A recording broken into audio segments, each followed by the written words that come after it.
Assalamualaikum warahmatullahi wabarakatuh. Kami dari kelompok 6 akan mempresentasikan inventaris isu penilaian tambahan yang beranggota Herlinda Amelia dengan NPM akhir 045, Dea Anandariatu Zakia dengan NPM akhir 046, Sibil Kezamil Nafi'ah dengan NPM akhir 082, Naila Himatul Haq dengan NPM akhir 179. Pada saat pertama ini, kita membahas konsep LCNRV atau Low Cost Air Net Realizable Value pada persediaan. Pada dasarnya, persediaan dicatat berdasarkan biaya peroleh. Namun, jika nilainya mengalami penurunan, maka harus disesuaikan dengan nilai realisasi bersih atau NRV. NRV sendiri adalah perkiraan hasil bersih yang akan diperoleh dari penjualan, yaitu harga jual dikurangi biaya penyelesaian dan biaya penjualan. Dalam prakteknya, penilaian persediaan biasanya dilakukan per item karena dianggap paling akurat. Meskipun dalam kondisi tertentu bisa juga dilakukan per kelompok atau total. Yang terpenting, metode yang digunakan harus konsisten dari periode ke periode. Selanjutnya, pada slide ini menjelaskan mengenai pencatatan dan dampak dari LCNRV. Penurunan nilai persediaan dapat dicatat dengan dua cara, yaitu dimasukkan ke dalam harga pokok penjualan atau dicatat sebagai kerugian khusus dalam laporan laba rugi. Biasanya, perusahaan menggunakan akun penyisihan agar tidak langsung mengurangi nilai persediaan. Jika di kemudian hari nilai persediaan meningkat, maka kerugian tersebut dapat dipulihkan, tetapi tidak boleh melebihi kerugian yang sebelumnya telah diakui. Walaupun metode ini bersifat konservatif karena mencegah aset dan laba dilaporkan terlalu tinggi, penerapannya bisa menyebabkan laba menjadi fluktuatif dan nilai persediaan berubah dari satu periode ke periode berikutnya. Pada slide ini, saya akan membahas permasalahan lain dalam isu penilaian dalam pengukuran persediaan.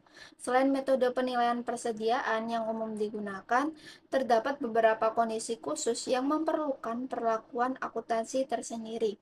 Tujuannya agar nilai persediaan yang dilaporkan benar-benar mencerminkan kondisi ekonomi perusahaan dan tetap relevan dalam laporan keuangan.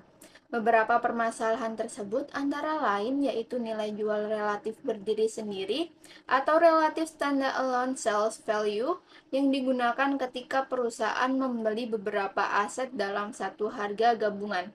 Selanjutnya, terdapat komitmen pembelian atau purchase commitment, yaitu kontrak pembelian barang di masa depan dengan harga yang telah disepakati.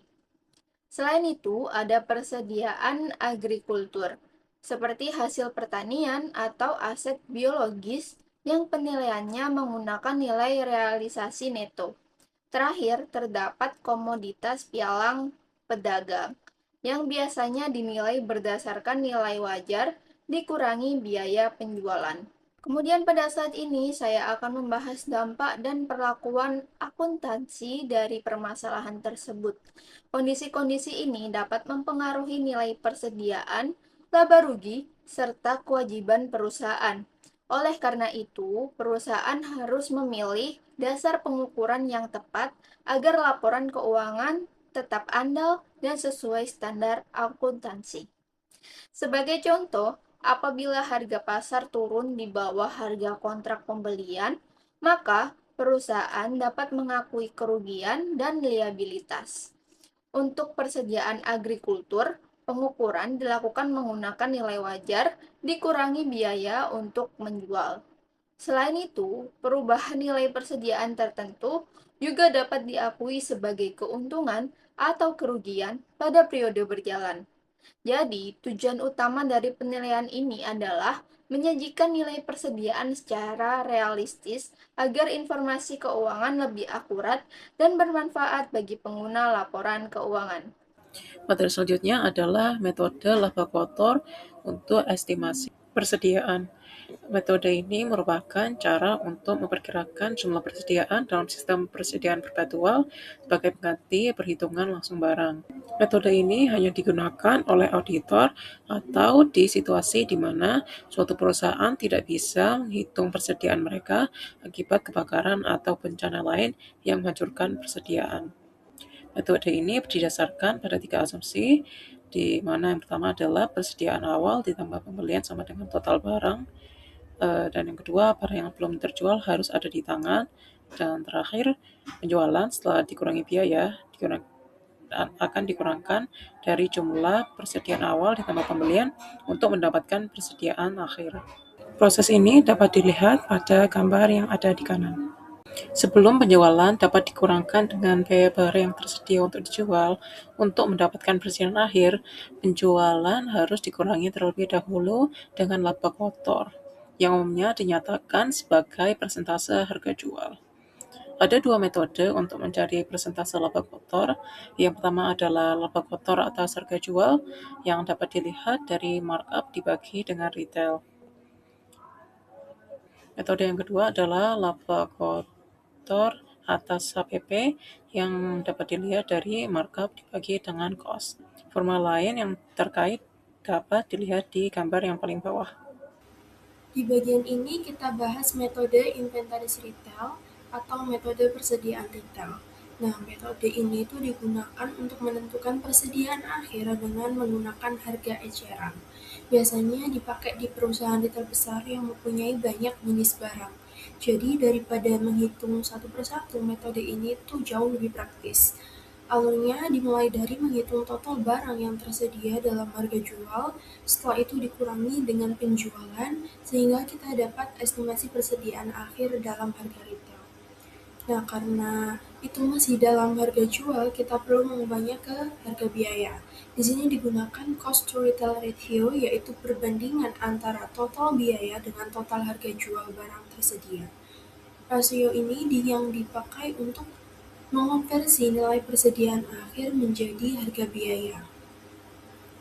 Lalu masuk ke bagian A, yaitu konsep metode retail. Pada dasarnya, kolom retail itu awalnya diasumsikan tidak berubah, tapi dalam praktiknya harga itu sering berubah.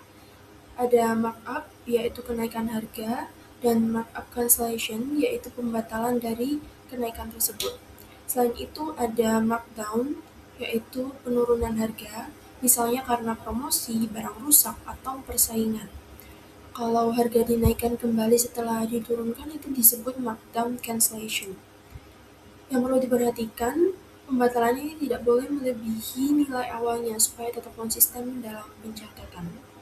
Lanjut ke bagian B, metode konvensional. Di metode ini, semua perubahan harga seperti markup dan markdown itu harus diperhitungkan dengan benar agar nilai persediaan akhir itu tetap akurat.